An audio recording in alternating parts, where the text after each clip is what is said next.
this is what I say. I say you got hoodwinked, and that's okay.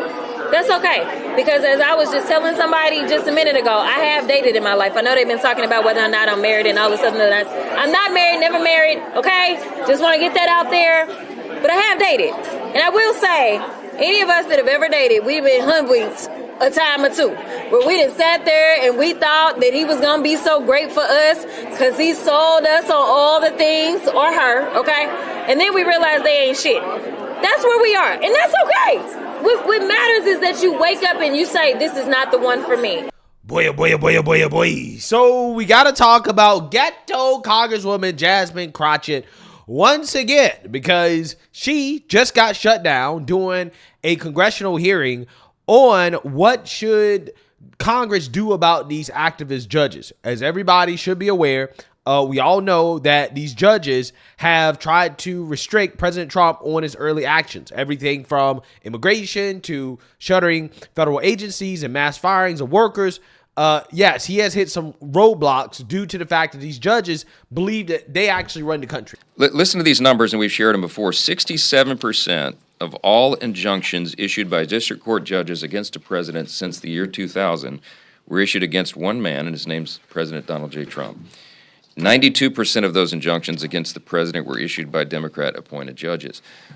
There's a problem. I've mentioned before, I was a constitutional law litigator, routinely would run into judges that I would describe as activists, but it was much more rare than it is now, and it's a problem that has been noted needs to be addressed. Under the existing framework, one singular district court judge out of 677 of them, anywhere in America, can subvert the will of the duly elected president carrying out his constitutional duties.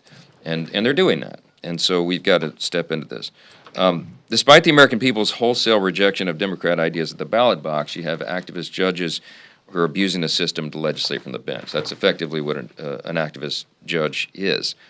This is not how the system our founders designed is supposed to work. Under our Constitution, we have three co-equal branches of government, each with the ability to provide a check on the other. And we do have that authority. Democrats seem to have forgotten that. I mentioned at a press conference or a gaggle, maybe it was last week with all of you, I can't remember so many of these, but somebody asked me repeatedly about impeachment, and they asked me about our authority under the Constitution. What authority do we have? Under Article 3, the Congress is given the authority to determine, define, fund all lower courts. Only the Supreme Court has mentioned itself in the Constitution, and the lower courts are within the purview of the Congress. And I was asked, and I offered the answer, yes. I mean, we could defund those courts. I wasn't saying, let me clarify, I wasn't saying that we're doing that. I was trying to describe what the Constitution says. Go read it for yourselves. We have broad scope. We have all authority over the lower courts, okay? We're not defunding courts, and we're not doing anything other than limiting in this legislation the ability of a judge to issue a nationwide injunction, because that is the problem that has gotten totally out of control. And we need this check on the judiciary, and I think we're going to prove that on the floor. Yeah, so what Mike Johnson is referring to is a bill from Representative Darrell Issa that would restrict federal judges from issuing nationwide injunctions like the one issued by U.S. District Judge James Boasberg to temporarily halt the administration's efforts to deport migrants under the Alien Enemies Act. Yeah, so what Mike Johnson Republicans are trying to do is that they're trying to restrict the ability of these federal judges to stop the president from carrying out the will of the people, right? Because that is what they're doing with these nationwide injunctions, and it has been abused over time by these activist liberal judges against President Trump, right? So that's what they're doing, okay? And Republicans are moving to stop it, and then you have Democrats like Jasmine Crockett boohoo whining crying. But Mr. Darrell Issa, again, the same Republican that is responsible for this legislation, shut down Jasmine Crockett as she boohoo whines and cries about what the GOP is doing to rein in the courts. And this is a pretty glorious clip. So without further ado, let's get into it. So much, and I appreciate the speaker for admitting openly on the record that it is unconstitutional. But the concerns that I have are around the fact that we are sitting here pretending as if we all are looking out for the Constitution, yet we are coming from completely different angles. So let me go to Professor Shaw. To be clear, which branch of government is responsible for interpreting what is and what is not legal?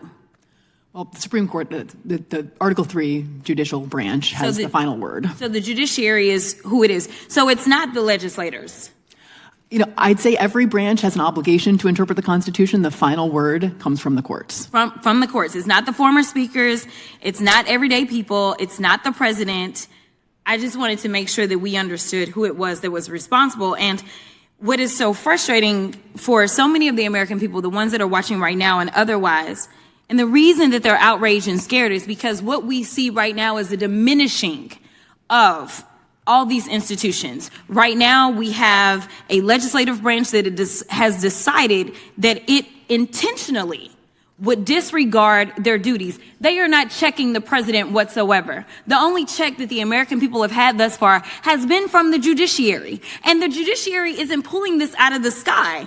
In fact, they are coming from basic reading of the plain language of the Constitution for all of those that are constitutionalists when we start talking about things such as what birthright citizenship is. But one of the things that I want to make sure that I get to, because there are deeper implications if we go down this rabbit hole. Imagine the type of world where the president does whatever he wants to and no one can rein him in. It's a world that right now many people are afraid of. Let me put it this way. If Joe Biden would have done an executive order for abortion, despite what the Supreme Court said, that would have been a problem. Imagine if the state of Colorado kept Trump off the ballot and other states follow suit. That would have been a problem. Or imagine if Jack Smith ignored Eileen Cannon and with the help of an activist judge decided that he was going to prosecute the sitting president anyway. The problem that we have right now is that if we continue down this road, then we will not have a rule of law because we have people that are currently serving and they're saying things like, ignore the judge's order. What it means to have law and order in this country is that you follow the order and you go through the appeals process, even if you dislike what the judge did. Thank you, and I yield. And I'll yield back to Mr. Issa. Mr. Issa, you had a question for me, which I'll yield to you now if you want to. Now that there's no time left. Thanks, Eric. Entertainment. You're good. You're good at that, but I'll take my own time. I'll recognize myself. And I'm going to note that when Ms. Ocasio-Cortez, or AOC as we know her, filed articles of impeachment on Justice Thomas and Alito, Ms. Crockett was one of the co-sponsors along with Mr. Cohen, both members of this committee. It does seem interesting that when the shoe is on the other foot, everyone is self-righteous. And I think this is a good example. For the last 3 hours, I have had to listen to one side talking about impeachment as though it was the nature of this hearing. It is not. I keep looking at my friend, the late Henry Hyde, and remember that although he led the impeachment when it was necessary, he did so only during that time and then never mentioned it again in hearings. In fact, he was religiously able to focus on the hearing of the day. The hearing of today is really about the question of the future of the court's ability to do its job as intended. And I'm going to get into a couple of things fairly quickly. Last night, a California judge, Judge Chen, proactively stopped the ending of these temporary protective status. So the very person that they're talking about, who is now apparently back in his home country of El Salvador, can no longer be sent there because a judge has decided in California to stop an action which was done completely by one president at his discretion. And when another president says, I'm ending it at my discretion, they stop him. Yeah. So you see that, you heard that. Okay. He basically called out Jasmine Crockett for her hypocrisy, clear hypocrisy when it comes to the judges, right? Because she was the same person who was basically demanding that the Supreme Court justices be impeached, right? Impeached because of a disagreement in politics, right? Her and AOC. Let's actually go ahead and flash back to AOC introducing legislation to impeach Clarence Thomas and Samuel Alito. I rise today to introduce articles of impeachment against Associate Justices of the Supreme Court Clarence Thomas and Samuel Anthony Alito Jr. Nomination and appointment to the Supreme Court is one of the highest privileges and most consequential responsibilities of our nation. Such an appointment is uniquely insulated in its power. Confirmation to the court is a lifetime appointment whereby justices are entrusted with decisions that powerfully shape the nation as well as the lives of every American.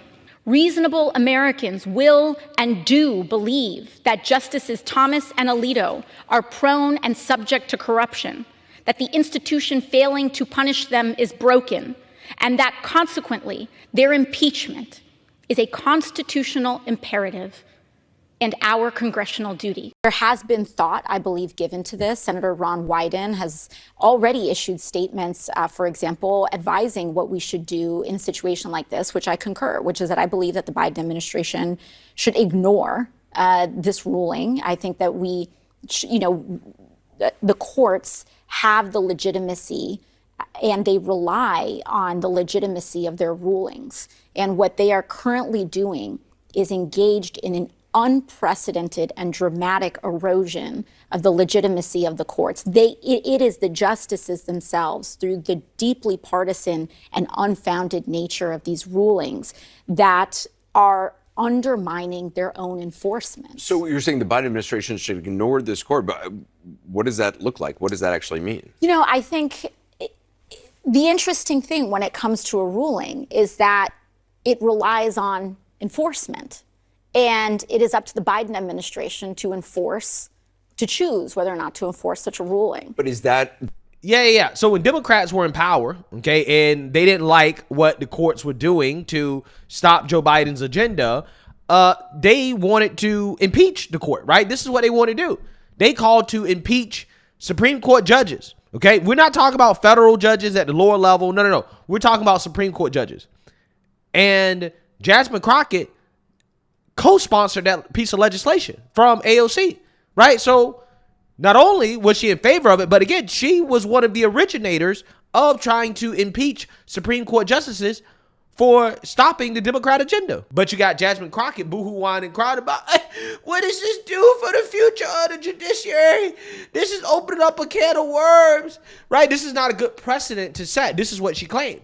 But she had no issues with AOC, her colleague, her homegirl, calling to ignore the courts when Biden was in power. Where was Jasmine Crockett? Oh, yeah, we know what Jasmine Crockett was. Jasmine Crockett was on MSNBC basically co-signing AOC in the movement to overthrow the courts over rulings that they didn't like. Take a look. And do what's right. Do you think Justice Alito, I've heard some people say that Justice Alito should be impeached. Would that go too far? No. I don't think it would. You don't think that would open a Pandora's box? The box is already open, Jonathan. They just don't have control of the Senate as well as control of the White House. Although the impeachment is just the Senate. But listen, I don't think that we'll have the filibuster if the Republicans get a hold of the Senate again. Democrats hide behind so many traditions, not laws, but traditions, even when we start talking about appointments to the courts. I mean, it's amazing that the president has been able to do what he's done. But guess what? We've got a ton of vacancies in the state of Texas, and we can't get them because of blue slips. Blue slips are a tradition. They are not law. And basically what we see in the South, where a lot of these terrible cases are coming from, is Republican senators say, no, you can't have any appointments in our state. We're going to hold on until a Republican is in. And then they decide to forum shop and send all their crazy cases to the crazy judges in the South and then take it up through the Fifth Circuit. And then we know what happens when it gets to the Supreme Court. Well, right. And that gets to what I was going to ask you, because it's not just the High Court, the Supreme Court, that we're talking about. We're talking about folks needing to worry about those federal appointments. And you're alluding to this, but in your home state of Texas, it was a Trump-appointed federal judge who helped send abortion back to the Supreme Court in the mifepristone case. Yeah, with no legal basis. I don't know how this guy made it to the court. He doesn't sound like he's that intelligent, or he pretended not to be intelligent. I'm not really sure. But the base is, we're talking about a case where there was no standing. And for those at home that don't understand, standing is like first grade for lawyers, right? Like, it's like, this is the first thing you learn. You somehow have to be harmed before you can go holler at the court, right?